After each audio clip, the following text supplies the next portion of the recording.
Nah, ini sekarang karena sekarang di rumah aja kan tetap kita perlu apa tadi ya, sesuai dengan tema kita nih, mengoptimalkan kecerdasan anak-anak Betul, ini. betul. Ada nggak caranya Bunda Andin gitu terhadap Kawa dan Tabi untuk Ya. mengoptimalkan kecerdasan mereka selama di rumah?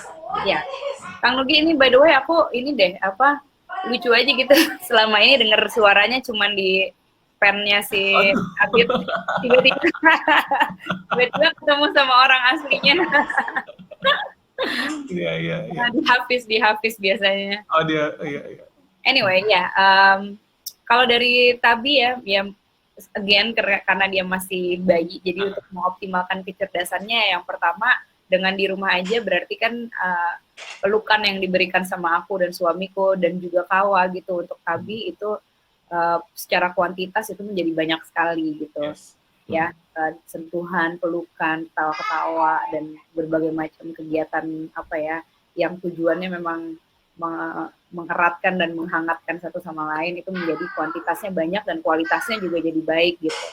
Terus yang kedua ya aku tetap melakukan stimulasi-stimulasi yang apa ya yang sesuai dengan usianya tadi gitu.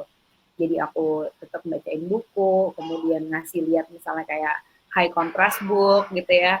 Kemudian apa namanya stimulasi motorik juga dilakukan gitu dan bisa jadi cukup intens.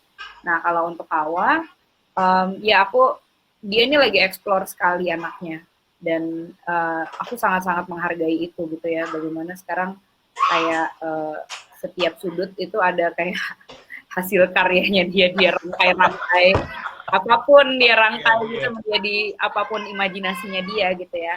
Dan sejujurnya aku senang sekali gitu. Walaupun bagi sebagian orang mungkin kelihatannya jadi kayak ada di setiap sudut tuh ada yang berantakan gitu, tapi buat buat Kawa sendiri itu adalah mungkin semacam instalasinya dia gitu. Gitu. Nah ini benar-benar apa namanya memang mungkin kayak diperkaya dengan berbagai macam hal yang memang aku ceritakan gitu ke dia. Baik itu misalnya dari buku suamiku gitu. Ya gitu lah. Jadi itu bentuk imajinasinya dia sebenarnya. Dan katanya salah satunya adalah juga menggunakan buku Little Abid ya untuk Kawa gitu ya. Oh iya, itu bukannya katanya itu beneran.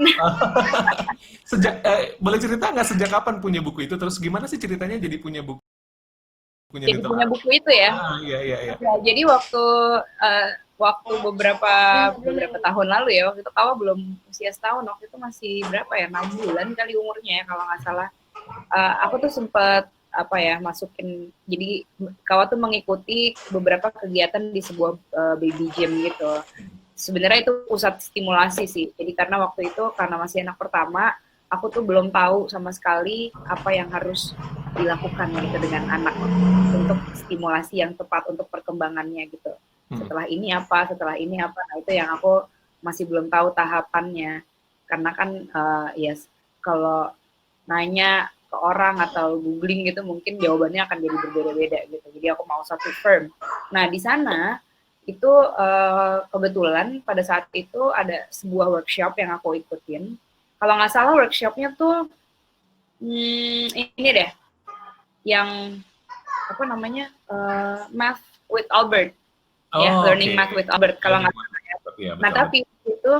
tapi di situ ada berjajar buku banyak banget gitu termasuk si Little Abid Iya. gitu dan waktu aku bener-bener nggak pikir panjang sih waktu itu karena aku merasa ini semua seriesnya ini berguna banget gitu ya buat di rumah walaupun kalau waktu itu belum bisa baca bahkan mungkin belum apa namanya secara secara interaksi aku juga masih belum tahu gitu jika diberikan buku itu gitu tapi aku yakin ini pasti akan kepake banget gitu. Mhm.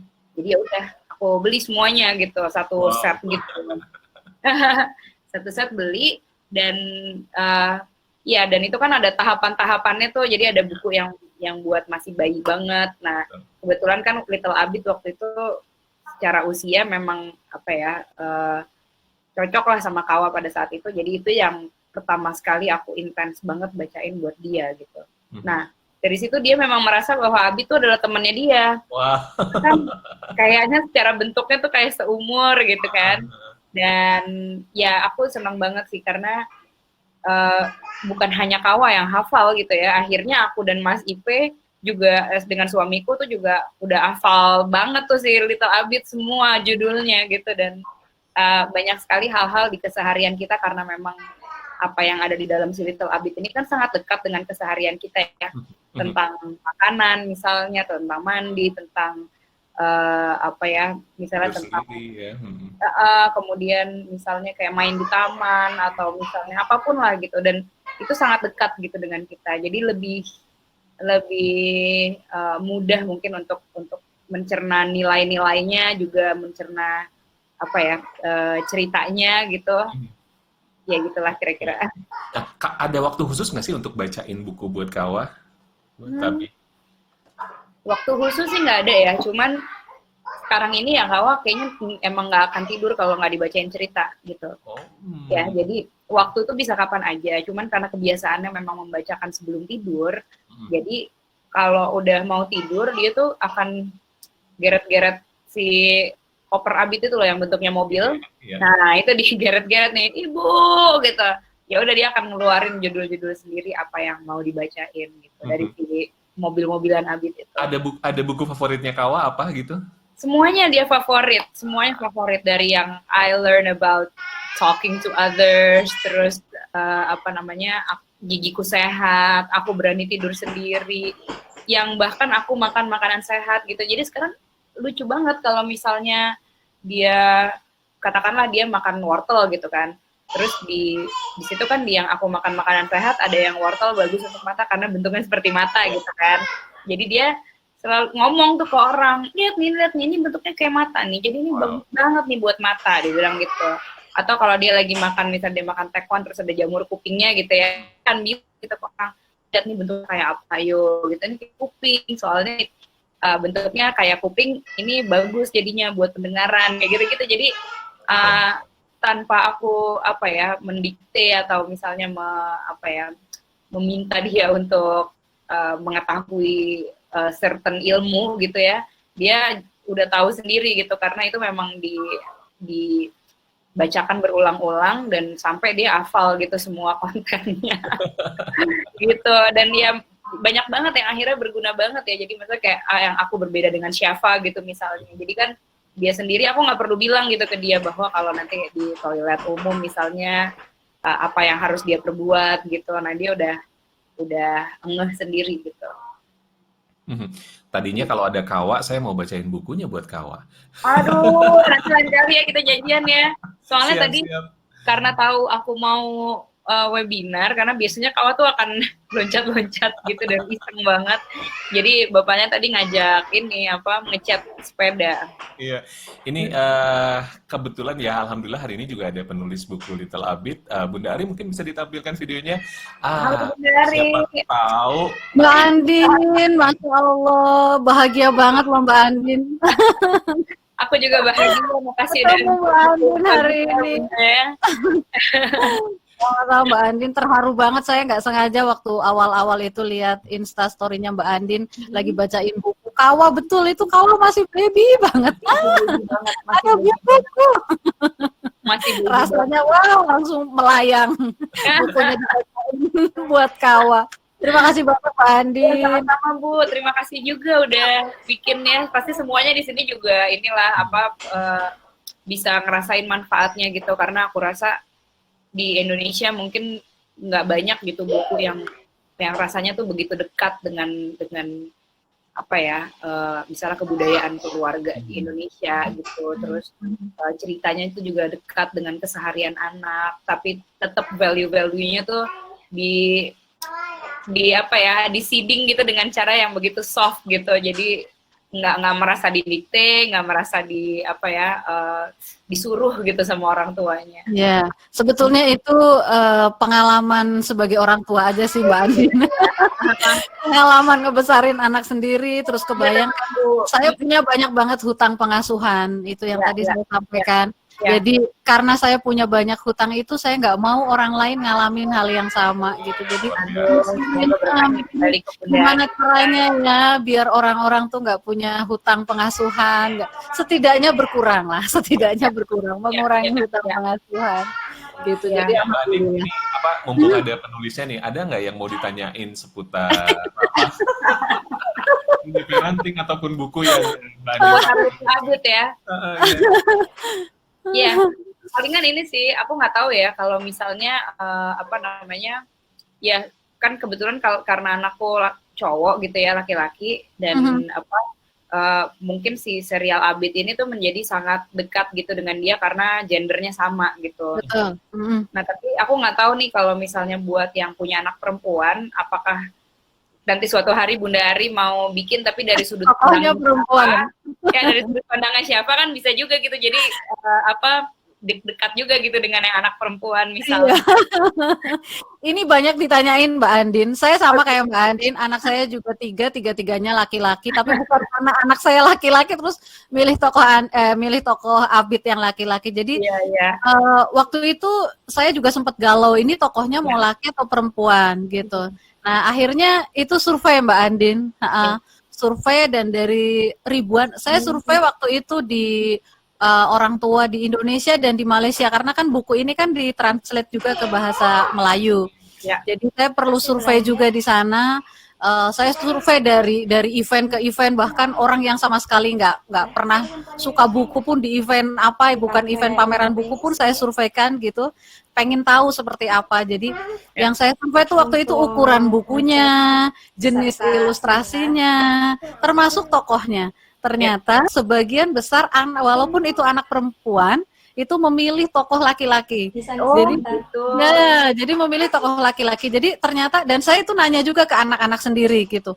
Saya punya bukunya cantik sekali. Saya beli waktu itu lumayan mahal juga gitu bukunya. Tapi tokohnya memang perempuan, padahal lucu banget, rambutnya curly gitu. Anak-anak saya nggak mau, waktu kecil-kecil mereka masih mau baca, begitu gede dikit, segede kawa, mereka udah nggak mau baca, mereka bilang ini buku perempuan, katanya gitu. Ya, ini buku perempuan, tetapi anak perempuan ternyata tidak bermasalah, dan ketika saya juga konsultasi dengan teman-teman yang psikolog, itu memang begitu katanya Mbak Andin, jadi kalau anak perempuan, ini nggak terlalu bermasalah ketika tokohnya itu laki-laki. Tetapi anak laki-laki, karena laki-laki tuh lebih berpikir dengan logika, kan? Mereka akan mikir, ih perempuan, ini buku perempuan gitu. Tapi kalau anak-anak, tokohnya laki-laki ternyata mereka masih oke. Iya. Jadi karena itu, Pak. Iya, Bu. Terus apa lagi ya? Oh iya, waktu itu aku sempat berpikir juga. Pokoknya karena aku juga suka banget sama apa namanya semua serialnya gitu ya, juga mungkin jarak sayang lainnya. Aku jadi berpikir gitu, kayaknya suatu hari kalau misalnya aku di ada kesempatan, aku mau banget bisa berkolaborasi untuk ngisi suara di situ. Seneng banget Mbak Andin. By the way, Mbak Andin, Andin sudah punya juga buku Muhammad is My Hero enggak? Sudah punya. Itu juga bukan kawan juga. Pendapatnya gimana Mbak Andin tentang buku yang setelah diterbit kan terus ada buku Siroh tapi untuk anak ada flipbook ya, bolak-balik gitu. Iya, bolak-balik ya, betul. Iya, jadi ini apa namanya ya, menurutku ini juga seeding yang sangat baik ya, dalam arti aku melihat kayak anak-anak seusia Kawa itu dan ya diantaranya ya nggak exact hanya seusia dia aja gitu ya, mereka tuh butuh figur gitu. Jadi pahlawan itu buat mereka tuh adalah sesuatu yang apa ya, luar biasa banget lah gitu ya. Jadi apapun bentuk pahlawannya itu tergantung bagaimana kita menceritakan ke dia bahwa ini tuh adalah pahlawan gitu, yang dia bisa gini, dia bisa misalnya membantu orang lain, menebarkan kebaikan, manfaat, dan yang lainnya kayak gitu-gitu. Nah, itu kenapa yang menjawab kenapa anak-anak seusia anakku tuh kayaknya lagi suka-sukanya banget Spider-Man atau Iron Man atau apapun yang bentuknya tuh pahlawan gitu, hero. Nah, makanya aku juga berterima kasih sekali karena sudah dibuat sebuah buku yang Muhammad is My Hero gitu, karena di situ memang menceritakan bahwa Nabi Muhammad itu adalah seorang pahlawan gitu. Jadi mereka melihat sosok Muhammad itu yang pertama kali adalah sebagai pahlawan gitu. Jadi bukan kalau kita memperkenalkannya awalnya kamu tuh harus ini loh, soalnya kan kalau Nabi Muhammad harus dihormati misalnya gitu, dan kita tuh harus menjaga nama besarnya misalnya kayak gitu, kayaknya nggak akan kena gitu kalau ke anak-anak yang seusia dia gitu. Tapi bagaimana akhirnya kita menceritakan tentang apa yang dilakukan